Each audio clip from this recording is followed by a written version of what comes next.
Bom dia.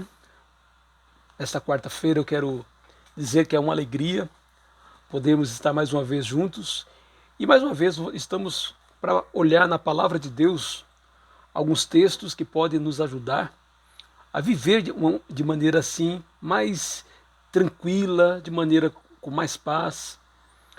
Hoje o nosso tema, temos um texto onde vamos falar sobre emoções. Nós somos seres emocionais, né? Todos nós temos emoções. Boas emoções como alegria, gratidão, amor, leveza, né? Quantas boas emoções nós temos? Nós também temos as emoções que jogam contra nós. Raiva, tristeza, amargura, ressentimento, inveja. No texto de hoje nós vamos ver que essas emoções existem. É inerente ao ser humano. Porém, nós temos condições de, assim, termos controle sobre elas, sobre elas, ou pelo menos conviver melhor com elas. O nosso texto de hoje está lá em 1 Samuel, capítulo 18. 1 Samuel, capítulo 18. Eu estou lendo o Velho Testamento e já há algumas semanas eu passei por 1 Samuel. E nesse texto que nós vamos ler hoje, nós vamos encontrar um verdadeiro manual de como nós podemos lidar melhor com os nossos sentimentos, primeiro reconhecendo-os, sejam eles bons, sejam eles maus, especialmente os maus sentimentos. Mas depois de conhecer os nossos sentimentos, nós podemos assim aprender a lidar assim com eles. Então, 1 Samuel, capítulo 18, fala assim de sentimentos, e inclusive o livro de Gálatas fala sobre sentimentos também, no capítulo 5, 19 a 21, quando fala das obras da carne, ele fala de ciúmes, ele assim fala de raiva, de inveja, como fala também do fruto do Espírito, alegria, paz, longa paciência. No texto de hoje, 1 Samuel, capítulo 18, nós vamos ver um personagem da Bíblia e através da atitude dele nós veremos como podemos lidar melhor com esses sentimentos. Então, 1 Samuel 18, versículo 7 em diante, fala do rei Saul, o rei Saul junto com Davi. Davi, ele tinha acabado de matar o gigante Golias e ele estava assim muito feliz. E o Saul, que era o rei de Israel naquela época, também estava muito feliz, porque afinal de contas os seus inimigos tinham sido derrotados. Porém, uma música, a princípio uma música inocente, uma música que sem maiores interesses, causou uma crise em Saul que o perturbou pela vida inteira. Vamos ler. 1 Samuel 18, 7, que diz. Vamos começar com o versículo 6.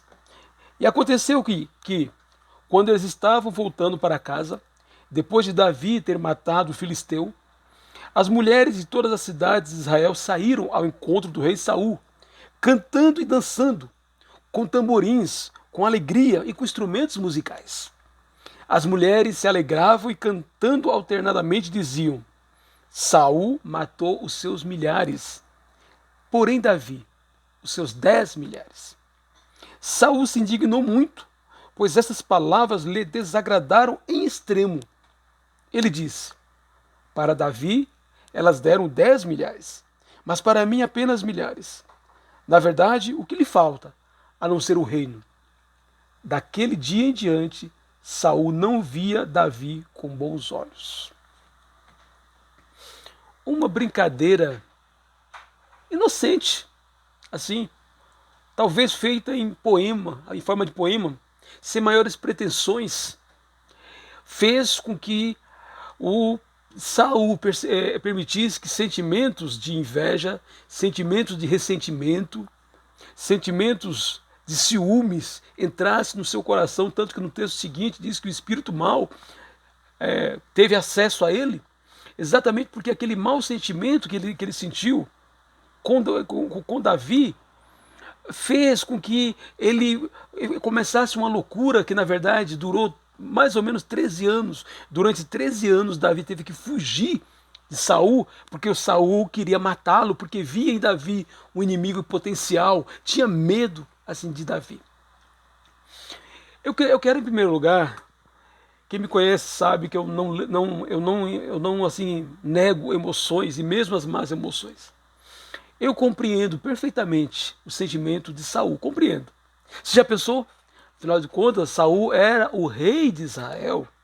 Era ele que deveria ter ido, inclusive, lutar contra o Golias, o gigante, mas ele não fez isso. Um jovem, bem jovenzinho, foi lá e matou.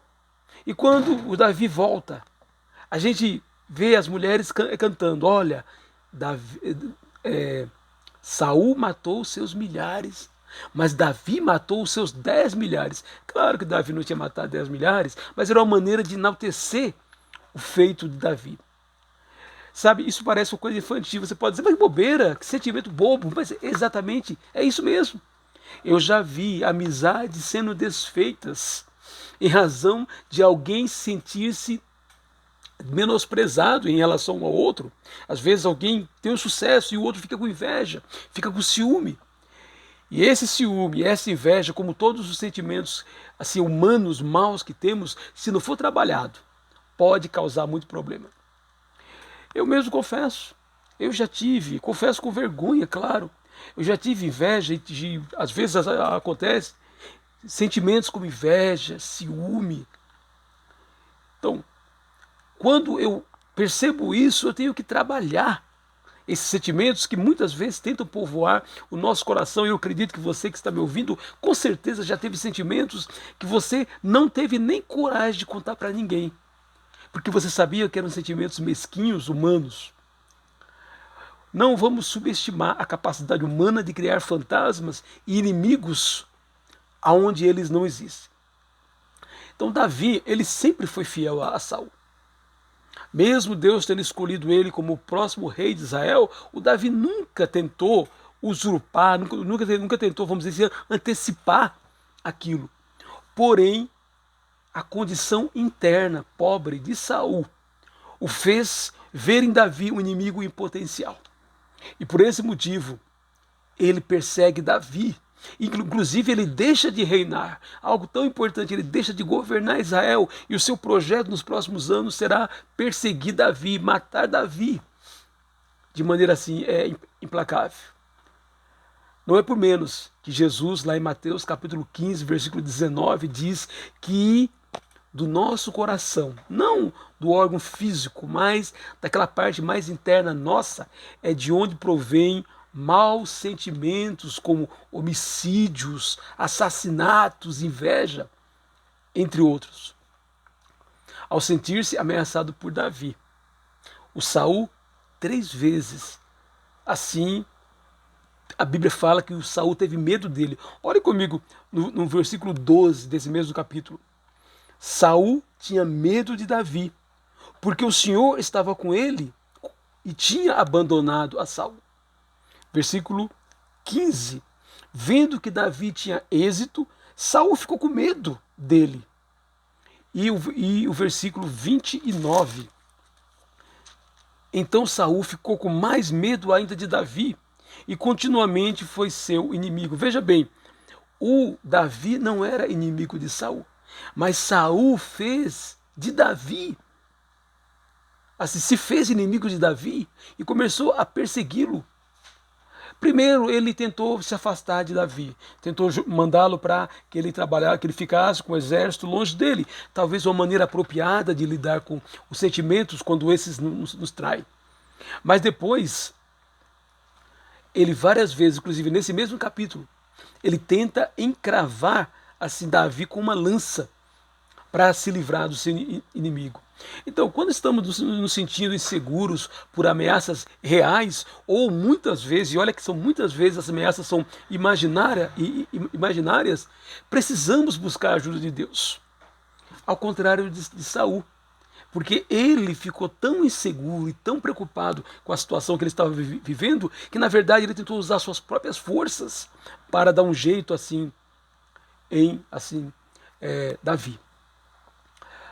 Paulo nos diz, lá em Efésios capítulo 6, versículo 12, que a nossa luta não é contra carne e sangue, mas nossa luta é contra seres assim espirituais.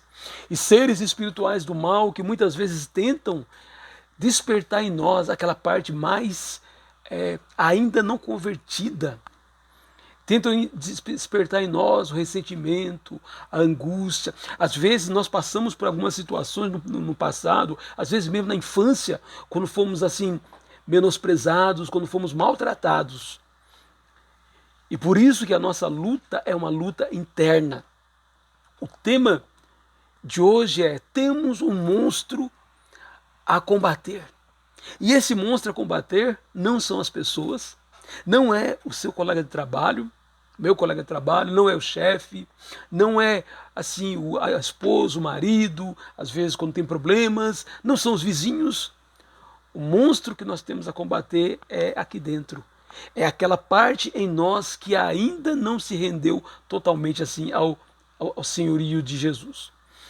O Espírito de Deus tinha saído de Saul em razão de sua desobediência a Deus lá atrás. Isso lhe causou muito mal, e a rejeição de Deus para com o Saul, seguida daquela música que as mulheres cantaram, foi fazendo com que Saul cometesse uma loucura após a outra na sua tentativa de destruir Davi. O medo leva a traições, assassinatos, violências e atitudes tão pecaminosas que os nossos medos, e pensa nos seus medos. Eu tenho os meus medos. Eu costumo dizer que eu tenho alguns medos que eu não tenho nem coragem de falar em voz alta. Eu falo mentalmente para Deus. Então todos nós temos alguns medos. E esses medos, especialmente quando às vezes nós projetamos os nossos medos em pessoas com quem nós nos relacionamos, e as pessoas têm também os seus problemas, os seus medos também. Se nós não levamos os nossos medos para Deus e colocamos nossos medos diante dele, pedindo que ele trabalhe no nosso coração, inclusive ele trabalhe nos dando a segurança que tanto nós precisamos, nós começaremos a trocar as mãos pelos pés, como é falado popularmente, e vamos tomar decisões assim erradas.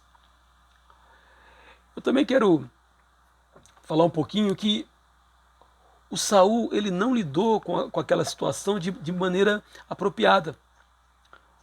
Sim, Deus já tinha escolhido Davi como o sucessor de Saul.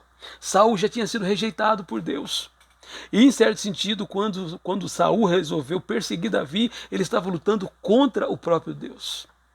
Eu gosto de um texto, lá em João capítulo 3, versículo 27 e 30.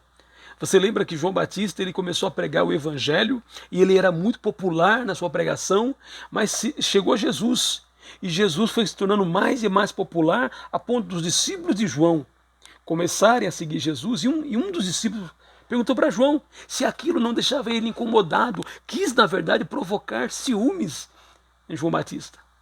Só que João Batista ele tinha uma identidade sadia. O problema de qualquer luta, de qualquer ciúme, quando às vezes queremos combater o outro, é problema nosso, é meu problema. Problema de identidade. Olha só o que João Batista responde: ninguém pode receber alguma coisa se não lhe for dada do céu. E no final ele diz: convém que ele cresça e que eu diminua. Para Saul, só restava pedir perdão a Deus, esperar que Deus o perdoasse e ele continuasse sendo rei. Ou, caso Deus tivesse já decidido, o Saul, a maneira correta dele encarar essa situação seria aceitar os desígnios de Deus, como João Batista aceitou que o seu ministério estava no fim e logo ele será preso, inclusive será morto pelo rei Herodes. Mas ele sabia que Deus tinha um propósito na vida dele, diferente do propósito que assim Jesus tinha. João tinha uma maneira saudável de lidar com sucesso e fracasso. Saul, infelizmente, não. O que Saul fez foi cada vez mais se afastar de Deus, cada vez mais começou a se afogar nos seus próprios pecados. Ele quis matar o seu próprio filho, porque o filho dele era amigo de Davi. O Saul chegou a matar 80 sacerdotes de Deus, só porque ele ficou achando que esses sacerdotes tinham passado pro lado de Davi. Para você ver o que despertou? Aquela canção das mulheres. Mas não foi a canção das mulheres. Saul não tinha ainda trabalhado o seu interior. E por esse motivo, aquela canção foi tão poderosa a ponto de mudar totalmente assim, ou pelo menos mostrar o lado mais podre assim de Saul. Quando temos uma autoimagem positiva, quando sabemos que a nossa vida está nas mãos de Deus e entendemos que é Ele quem define assim, a nossa vida, quando vem quedas, a gente não vai sofrer tanto. Por quê? A grande realidade é que quando Deus permite que nós caiamos, Ele tem um propósito para isso, nada pode nos levantar. Em compensação, quando Deus nos levanta, nada pode nos derrubar. E é essa confiança que nós precisamos ter para lidar melhor. Como disse no começo, ter sentimentos de inveja, ciúmes, despeito é humano. O problema é a maneira como lidamos com isso. Eu gosto de ouvir, há um texto na Bíblia que para mim é um dos textos que eu uso para a minha vida. 1 Coríntios capítulo 9, versículo 27, no comecinho ele diz: mas esmurro o meu corpo e o reduzo à escravidão. O que é isso? As emoções podem tentar nos trair. Podemos nos sentir mal, chorar, confessar para Deus: ô Senhor, eu estou sentindo raiva de fulano. Ô Senhor, eu estou sentindo inveja desse crânio. Ô Senhor, eu tenho um sentimento que está tentando lutar contra mim, está tentando me derrubar. Podemos até mesmo confessar para um ser humano, talvez um irmão em Cristo, ou um amigo que nós podemos confiar, porque nós temos sentimentos às vezes tão mesquinhos que nós não temos nem coragem de confessar para um outro humano, para outra pessoa, mas podemos confessar assim aquilo. E aí, ao confessar, o Espírito Santo vai nos ajudar a lidar melhor assim com aquilo. Ou então, se nós não fizermos isso, ficarmos ali curtindo aquele sentimento, aquela raiva, aquele despeito, vai acontecer conosco o que aconteceu com Caim. Você lembra que Caim ficou também com inveja, os ciúmes de Abel, porque Deus havia aceitado o sacrifício de Abel, mas não tinha aceitado o sacrifício dele? E olha só o que Deus diz lá em Gênesis capítulo 4, versículos 6 e 7. Então o Senhor lhe disse: por que você anda irritado?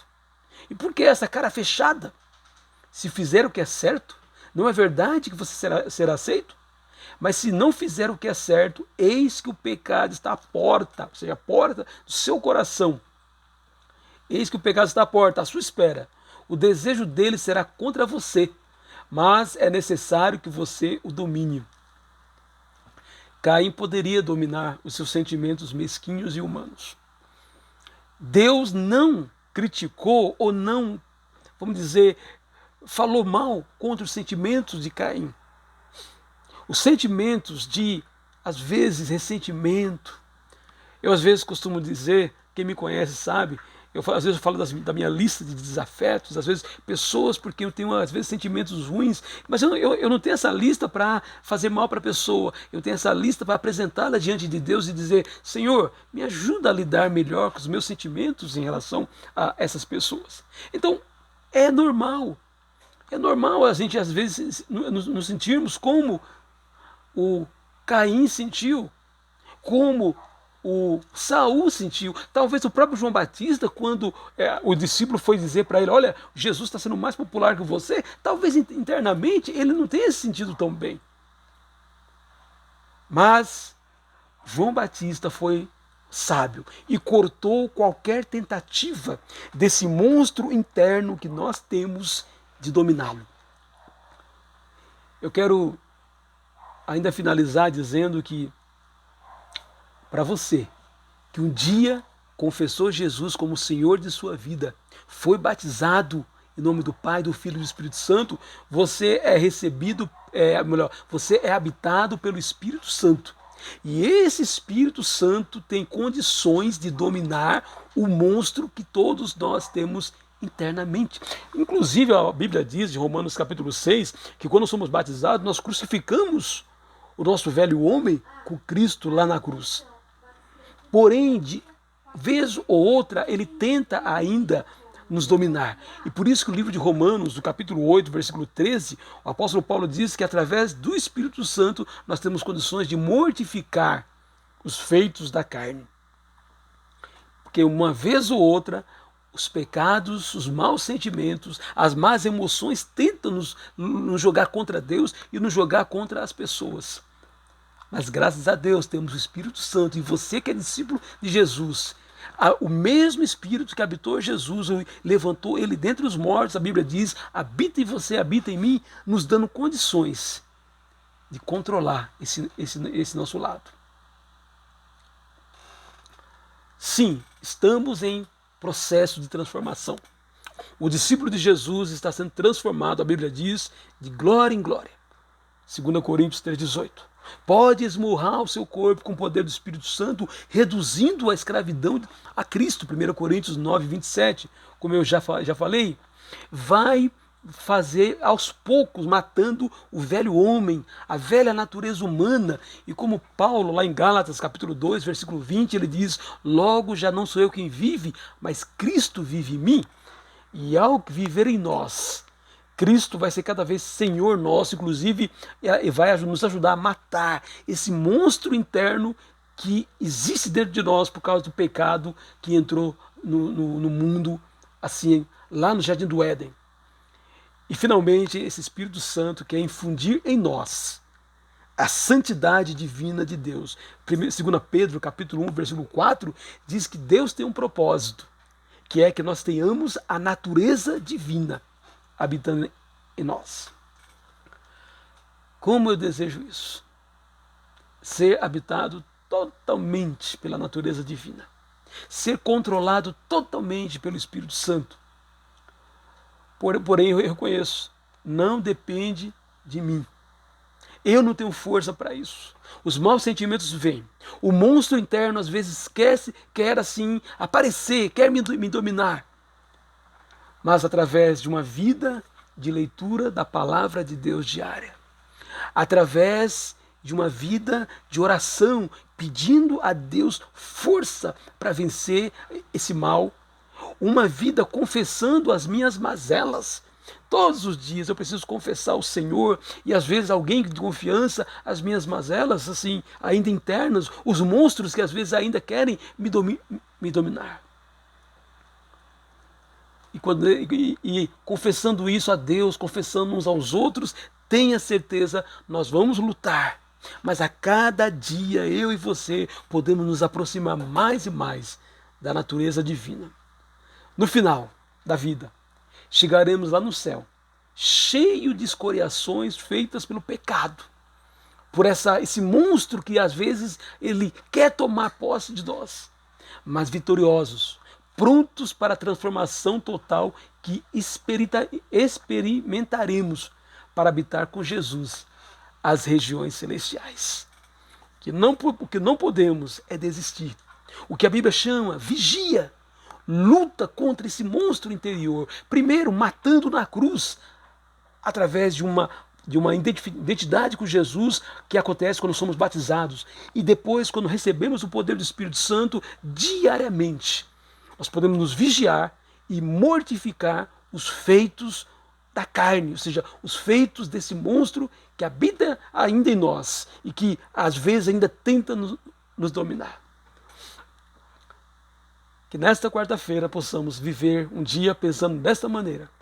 Temos um monstro dentro de nós a combater, mas temos também dentro de nós a santidade de Deus, a pessoa de Deus no Espírito Santo, que nos dá forças para fazer muito mais do que imaginamos, conforme o seu poder que opera em nós.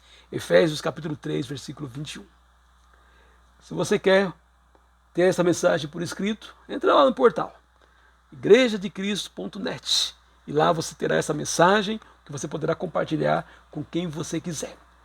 Lembre-se disso, meu irmão, minha irmã, meu amigo e minha amiga, não subestime o monstro que existe em cada ser humano. Podemos fazer coisas terríveis, mas com Deus, através do Espírito Santo, podemos matar esse monstro e fazer coisas maravilhosas que tanto vão alegrar o nosso Deus. Deus nos abençoe.